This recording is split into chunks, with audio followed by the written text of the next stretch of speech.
John Carl. Thank you, Mr. President.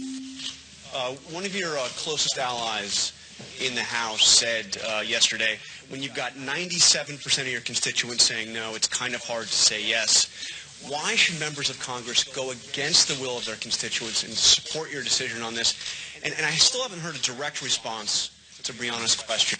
If Congress fails to authorize this, will you go forward with an attack on Syria?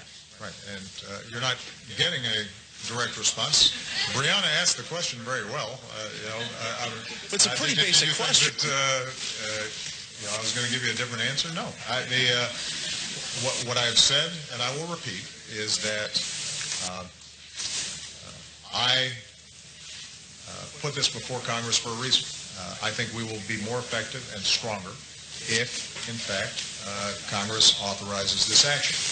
I'm not going to engage in parlor games now, Jonathan, about whether or not it's going to pass when I'm talking substantively to Congress about why this is important and talking to the American people about why this is important.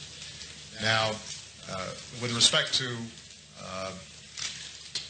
Congress and how they should respond to constituency concerns, I do consider it part of my job to help make the case and to explain to the American people exactly why I think this is the right thing to do.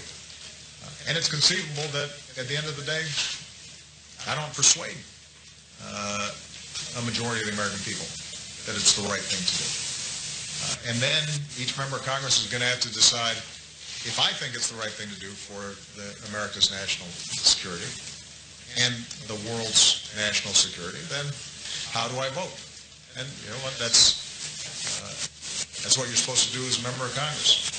Ultimately, you listen to your constituents, but you've also got to make some decisions about what you believe is right for America.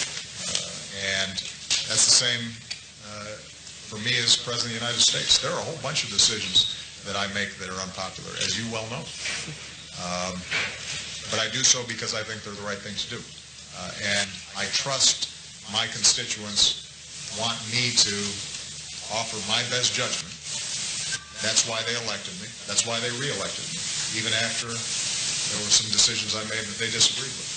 And I would hope that members of Congress would end up feeling the same way. Last point I would make, these kinds of interventions, these kinds of actions are always unpopular because they seem distant and removed. And I want to make sure I'm being clear. I'm not drawing a analogy to World War II, other than to say when London was getting bombed, it was profoundly unpopular, both in Congress and around the country, to help the British. Doesn't mean it wasn't the right thing to do. It just means people, are struggling with jobs and bills to pay, and they don't want their sons or daughters put in harm's way. And these entanglements far away are dangerous and different. To bring the analogy closer to home, intervention in Kosovo, very unpopular. But ultimately, I think it was the right thing to do. And the international community should be glad that it came together to do it.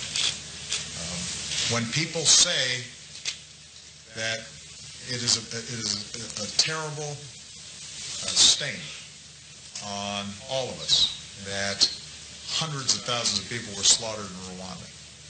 Well, imagine if Rwanda was going on right now, and we asked, should we intervene in Rwanda? I think it's fair to say that it probably wouldn't poll real well. So, typically when any kind of military action is popular, it's because either there's been a very clear direct threat to us, 9/11, or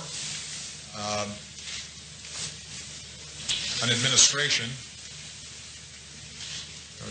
uses various hooks to suggest that American interests were directly threatened, like in Panama or Grenada.